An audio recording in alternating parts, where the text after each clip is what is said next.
there's busted and then there's broken, and honestly, I'm at a coin toss on what I just witnessed from Bam, aka Viole, because to just spam freezing so casually was seemingly, I don't think there was a negative repercussion. Granted, we're dealing with a character that doesn't really show emotion, or very little emotion, and I didn't get the impression that it was exhausting to, not only freeze her at the door, and then this dude comes barging in saying, haha, gotcha, and then he gets frozen.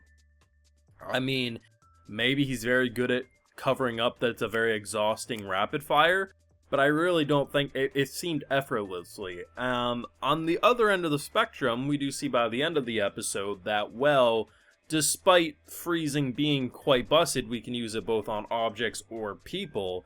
It wasn't enough, and between the two attempts, because basically the test at the end there is pretty much just catch the thing. And obviously if we go by, like baseball terms, like 3 strikes, you're out. So currently we had, I think, a foul at the start, and now we have a strike. So I guess you can make the argument that it's not completely broken. Maybe it's just busted.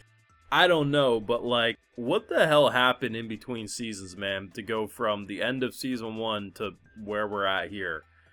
That push from Rachel, it changed the fool. Full live reactions over on Patreon. If you want to see my full and good thought to any of these Tower God episodes, it's going to be over there exclusively. Now, this wasn't a perfect episode by any means. For me personally, the first 5.5, 6 minutes of this episode, I didn't really vibe with personally. I'm not saying Tower God didn't have silly moments before this episode, but there was something about the overall vibe that just didn't really click for me. But once we got past the opening, I was a much more happy camper. And some people might want to say, oh, that's monkey brain to me because, I wanted to see the action, or it's a different vibe, man. We started the episode very, very silly, and once we started getting into what I think was the more anticipated stuff, it just really felt like a better vibe overall. I'll get into it a bit more in a little bit, but I want to talk about the stuff I really enjoyed first. And overall, just, having these characters that show very little emotion. I'm not the type of person who, there's a lot of in the anime community that when they don't show a lot of emotions, they just call them edgelords or they have no depth.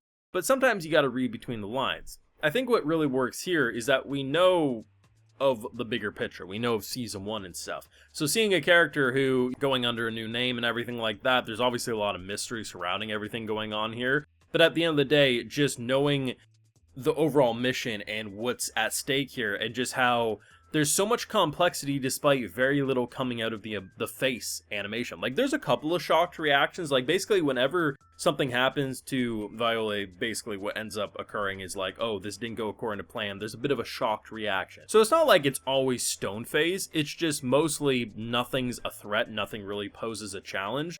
So there's not really a lot of room to show a shocked reaction or change a tune, because person with a mission, we're gonna go take down and we're gonna go kill, and that's the overall plan. And the fact that, like, the overall idea of the test is kind of cool. I'm not gonna go over all the rules. I mean, it's pretty self-explanatory if you watch the episode, but pretty much, like, I think it was capture 6 rooms and have 7 teammates for pretty much the other people. For him, it's pretty much go collect. And honestly, the fact that he started in this girl's room, who, you gotta love it, she was kind of like flustered a bit. She's like, are you gonna do anything to me? And then when they're like, nah, then got mad.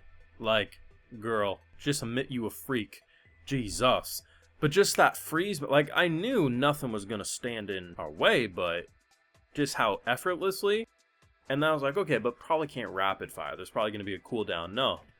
Just walked away. Like, what the hell are we dealing with this season? And the idea that it wasn't simply just using this whole test, which I think might have got boring. Like, obviously after the first one didn't work, I forget the move. I'm sure we've probably seen something similar before, but like, that flame attack looked really cool. It's going to be interesting because in theory we have at least 2 more attempts, but there could be fouls and stuff. So I don't know what the overall play is, because this chicken lover, that's what I'm going to call it. If you're going to wear a goddamn shirt that says chicken lover on it, I'm gonna make fun of you for it. It's like, I don't know, man. Could you imagine someone wearing a Big Mac baseball cap to the Chuny exams? It just doesn't make sense to me, but it's kind of funny the longer I think of it. I'm not sure what the overall play is, but we have to be victorious here. Otherwise, I don't see how the season continues as is, but maybe that's the point. I don't know. But it was nice to see what, you know, Bam, aka Viole, are up to in terms of everything they did. And it was a very, like, everything after the opening just really clicked with me. Honestly, my favorite part was actually what happened with that little girl. So, the woman says, like, hey, don't open the door for anyone. Mama gotta pay the bills here, so just stay safe, don't open the door. And arguably one of the scarier looking characters, you know, is freaking out. We get a little flashback. Clearly something happened in the past about, you know, not being able to protect someone close to him, and worrying something similar is happening here. Just immediately gives you a good vibe that this dude's a genuine dude. He's a G. He is. Like, immediately in that moment, I'm like, okay, we can trust this guy. And the idea that, you know, he's obviously a little upset, but he's like, you know what, respect. Like, this girl isn't taking candy from strangers, not open the door for strangers. It makes sense. I do look a little freaky. I'll stay with her. Behind the door, of course, if that's what she needs.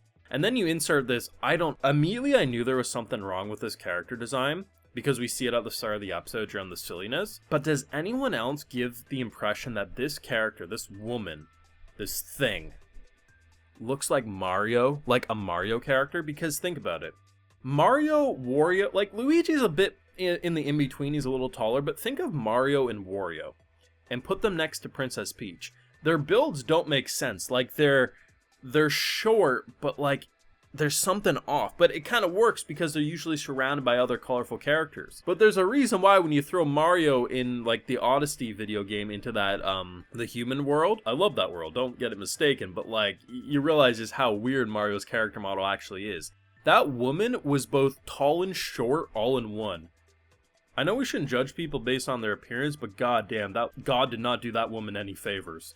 But then we body her because she apparently was a predator, so then my hate was now warranted, so I felt great about that. But that was probably my favorite part of the episode. Actually, a very sweet moment, and we got to body a character who gave me the heebie-jeebies, so I was winning. But yeah, like I said, the only thing I really had issues with is like the first 5 minutes or so of the episode, which is a decent chunk of the episode. It just kind of started like very silly, like very goofy, and I'm not opposed to having simple slice of life stuff. There's actually a decent amount of that in season 1. It just felt a little too silly, like a little too not taking itself seriously, and just was like, okay, like what's with the music? Like, can we just like I want to see some, like, I like the characterization stuff, but like let's maybe make it a little more serious. That's just me. Maybe people completely disagree, say I'm crazy, but I wasn't a fan of the first 5.5 minutes, and I guess for the people who say I'm too nice, think I like everything, there you go. But overall though, I'm excited to see what they're gonna do. I currently don't know how he's gonna win if the whole freeze thing isn't gonna work, but I know we probably have to win, so I guess time will tell. Let me know what you're thinking down below. Be sure to leave a like if you enjoyed, subscribe if you're new around here, of course, ring that bell, and like I mentioned, we got those full live reactions over on Patreon, and hey, while you're over there, I'll also give you a video shout out. Alright, so today we got Natasha and Henry,